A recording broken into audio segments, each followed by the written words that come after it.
Hello student, जैसा कि हमने क्षितिज का सूरदास पद में 2 पदों की व्याख्या कर ली थी, तो आज हमको तीसरे पद की व्याख्या करनी है। तो सभी लोग अच्छे से और ध्यान से सुनेंगे। चलिए स्टार्ट करते हैं। देखिए, दिया गया है तीसरे पद में, हमरे हरिहारिल की लकड़ी, मन क्रम बचन नंद नंदन उर, यह दृढ़ करी पकड़ी। जब उद्धव जी उनको संदेश सुनाते हैं तो गोपिका बहुत व्याकुल हो जाती हैं। वो कहती हैं कि अब श्री कृष्ण ने हमारे लिए संदेशा भेजा है और ऐसा योग का संदेशा भेजा है जब हमें कभी पीड़ा होती थी तो हम उन्हें ही याद करते थे, उनका ही नाम जपते थे, लेकिन अब उन्होंने हम पर ऐसा जुल्म किया है तो अब हम अपनी मर्यादा को लांघने जा रही हैं। तो तीसरे वाले पद में वो बोलती हैं, अपनी जो प्रेम होता है, अपना जो प्रेम होता है उसको दर्शाती हैं और बताती हैं कि वो किस प्रकार श्री कृष्ण से जुड़ी हुई हैं। देखिए, दिया गया है, हमरे हरिहारिल की लकड़ी।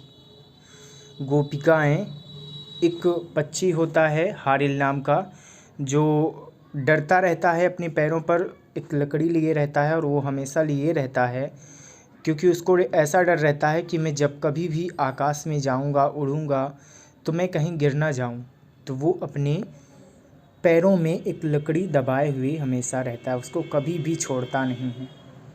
उसी का उदाहरण देते हुए गोपिकाएं कहती हैं कि हम मन क्रम बचन नंद नंदन उर, जो नंद जी के नंद हैं, नंद बाबा के जो नंद लाल हैं, उनके हृदय से इस प्रकार बंध चुके हैं। ठीक है, मन क्रम वचन, मन से भी, कर्म से भी और वचन से इस प्रकार बंध चुके हैं। हम उनको इस प्रकार अपना बना चुके हैं कि यह जिस प्रकार एक हारिल पक्षी होता है, हारिल पक्षी अपने पैरों में जो लकड़ी दबाए रहता है और उसको हमेशा दबाए रहता है कि कहीं उसके छूट जाने से वो गिर ना जाए, उसी प्रकार हमने जो नंद बाबा के नंदलाल हैं उनको अपने हृदय में पकड़ करके रखा है।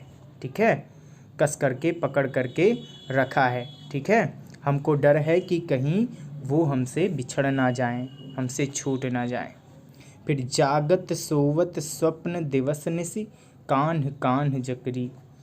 कहती हैं फिर जागत सोवत, जागते हुए भी और सोते हुए भी, जागते हुए भी, सोते हुए भी और स्वप्न में भी, दिवस निश, सारा दिन और सारी रात। ठीक है, कान्ह कान्ह जकरी, हम लोग सब कान्हा कान्हा ही पुकारती रहती हैं। वो कहती हैं कि हमने अपने अंदर कान्हा को इस प्रकार बसा रखा है, उनका प्रेम हमारे अंदर इस प्रकार बसा है कि हम जागते हुए भी, सोते हुए भी, स्वप्न में भी और दिन रात हम कुछ भी करें, हम कान्हा कान्हा ही जपती रहती हैं। फिर कहती हैं, सुनत जोग लागत हैं ऐसो, ज्यों करुई ककरी।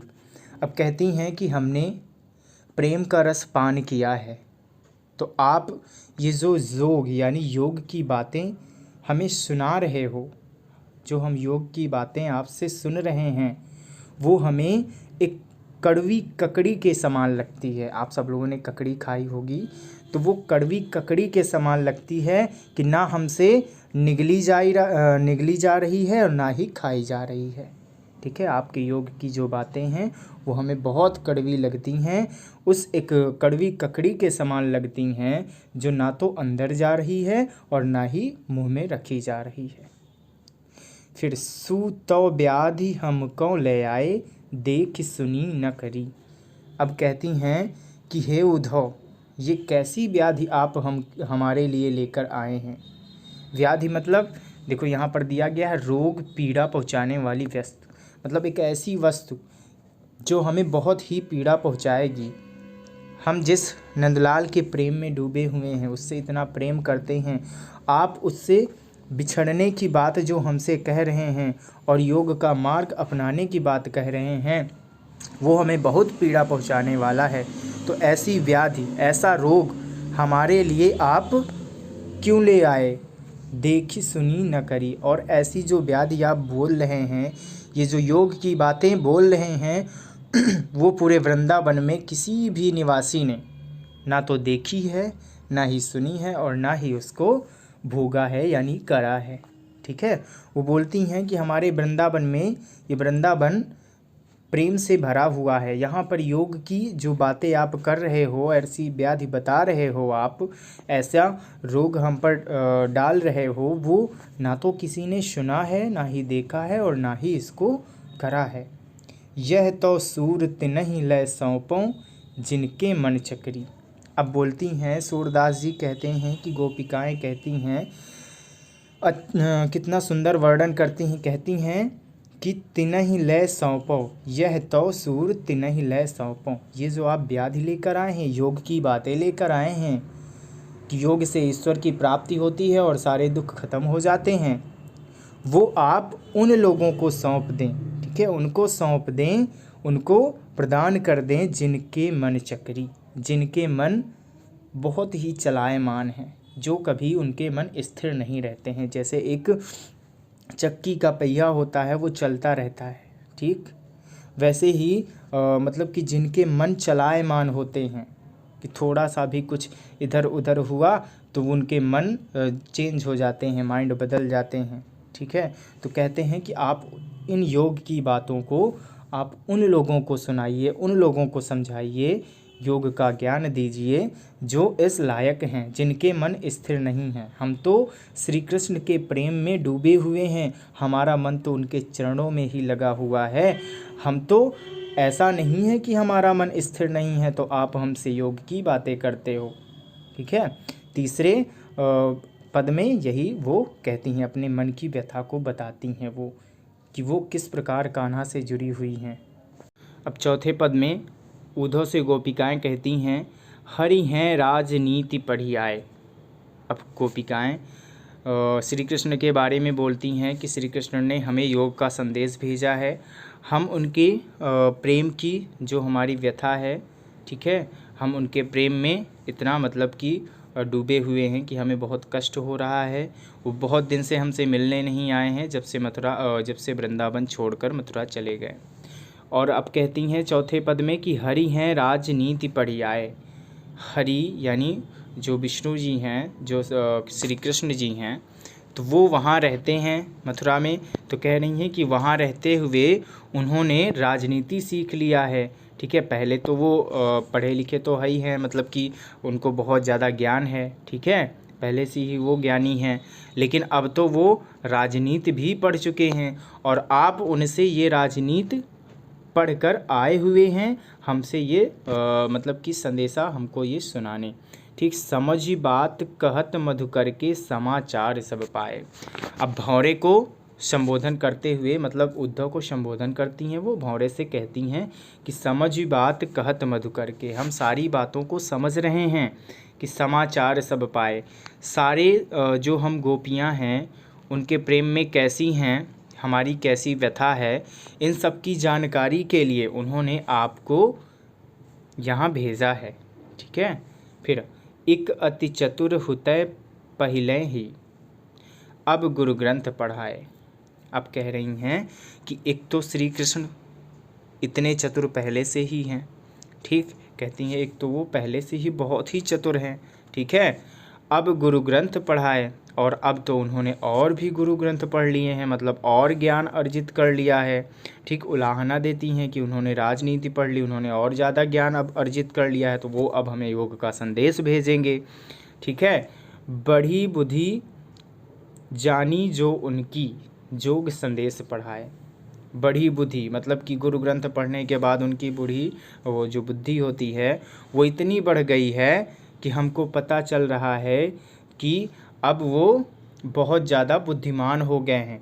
बुद्धि जानी जो उनकी, मतलब कि उनकी बुद्धि, मतलब हम समझ रहे हैं कि जो संदेश उन्होंने आपके द्वारा जो भिजवाया है, तो हमें समझ में आ रहा है कि उनकी बुद्धि गुरु ग्रंथ पढ़ने के बाद और ही बढ़ गई है। राजनीति जानने के बाद, समझने के बाद वो और भी राजनीति करने लगे हैं, उनकी बुद्धि बहुत ही बढ़ चुकी है।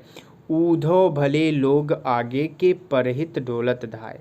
अब कहती हैं कि हे उद्धव, भले लोग आगे के, मतलब जो पहले के लोग होते हैं, ठीक है, वो ही बहुत अच्छे हैं। परहित डोलत ढाए, मतलब दूसरों के कल्याण के लिए वो घूमते फिरते आते हैं, ठीक है। मतलब कहते हैं कि उद्धव, भले लोग आगे के, पहले के लोग ही सही हैं। अब उद्धव को कहती हैं कि परहित डोलत ढाए, आप दूसरों के कल्याण के लिए यहाँ घूमते फिरते हुए आए हैं, ठीक है।